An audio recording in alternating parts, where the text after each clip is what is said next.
murakoze cyane murabizi ikabyindi yanyu muba mugomba kuyikurikirana mu buzima bwa buri munsi. Amazina yanjye ni Kayusi, hari abanyita icyorezo, hari abanyita satani, hari abanyita umutinganyi, hari abanyita pasiteri, unyita uko ubishaka, gusa amazina yambanye menshi hamwe nzajya kuyabitsa kuri banki. Ni Kayusi wanyu mukunda, asaliyo ndabemera cyane.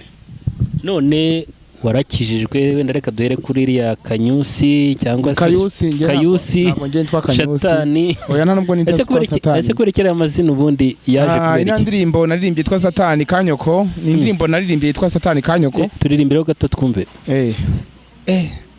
Kuva navi wawe. Satani Kanyoko, uzatugenda ugeze ryari mabye yaso. Satani we, wa musenzi reka nkubunuze Satani we. Ungendaho hari byinshi nageraho, mbaho utazibesha ucyongoza, nyaguhamba ntukanize gucumura, ndifatanye gupfukaniza ubushuhe. Iyo niyo ndirimbo nyene abantu banyitirira ngo ni Satani. Niyo mpamvu bahise bakwitwa Kayusi. Witwa Kayusi. Nongeraho prophet. None si Kayusi ni amazina ari mu ndangamuntu cyangwa ni izina ryanjye niswe n'ababyeyi? Kuko ari ukuntu umuntu agira izina ry'akazi. Reka. Je ni izina ryanjye niswe n'ababyeyi. Kayusi. Imana Kayusi. None ko arantu nigeze kukubona wambaye ikanzu, uyu munsi nkaba nkubonye wambaye ipantaro, bimeze bite? Rimwe na rimwe mbabirimwo ntabirimwo, ubundi byemeze nk'uruvu. None se kwambara ikanzu ni ukuvuga ngo ni filime wakinaga cyangwa ni ubuzima busanzwe? Kuko hari umuntu yagitinga wenda mu buzima busanzwe tukaba tuzi wenda ngo ni umukinnyi wa filime yagitinga wenda ndi umujura n'urugero, ariko mu buzima busanzwe nkaba ntari umujura, cyangwa nkagitinga ndi umugore ariko mu buzima busanzwe ntari umugore, cyangwa se nkagitinga ndi umutinganya ariko mu buzima busanzwe ntari umutinganya. Ese wowe ni mu buhe buryo wisanze muri biriya? Uburyo njye nisanzemwo ni uburyo bw'uko njyewe nabifiringaga nkabana no umutinganya ndyamana n'abantu duhuje ibitsina.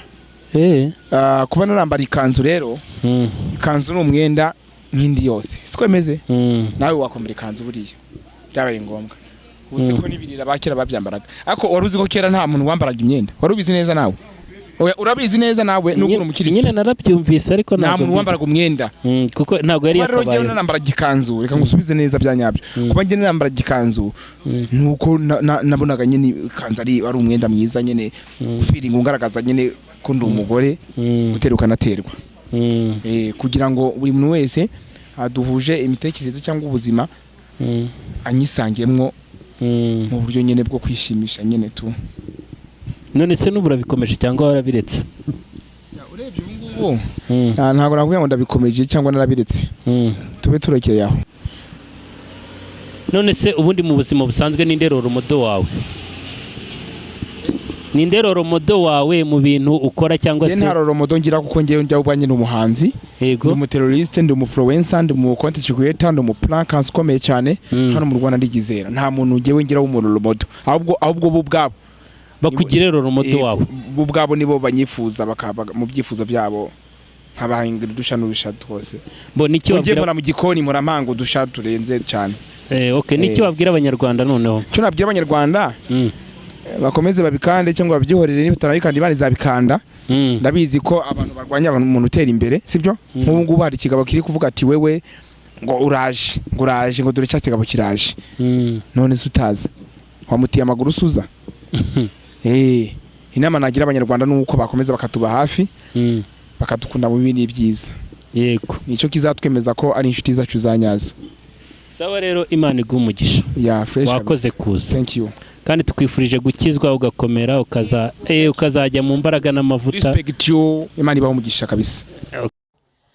Reka rero dushimire mwese abadukurikira ku Cyumba TV, tubifuriza amahoro n'imigisha, tubifurize iterambere, tubifurize ishya n'ihirwe. Urenda rero impamvu tuba twanyarukiye hanze tukareba n'abantu badakijijwe cyangwa se abantu baba mu isi itari yiyobokamana cyangwa se baba mu gisata kitari kiyobokamana, turifuza ko abarwaye nabo bakira. Burya muganga ajya yitegereza umurwayi akamenya uburwayi arwaye, yamara kumenya uko yafashwe cyangwa se n'ibyo arwaye akabona kumuvura neza. Niyo mpamvu natwe twifuza kuzajya dutambuka tukatembereza kamera, tukaganira n'abantu tubona ko bari aho hirya nyine, abari mu busambanyi, abari mu bujura, izo ndaya, mbese n'abandi bantu batandukanye, tukabaganiriza tukumva uko bimeze kugira ngo tubone umurongo wo kubasengera, kubagira inama cyangwa se no kubahugura kugira ngo nabo bakire inzira y'agakiza, kuko turifuza ko umubare w'abakizwa wakwiyongera ukaguka ukaba mwinshi. Wenda sinzi nimba murimo kubona ko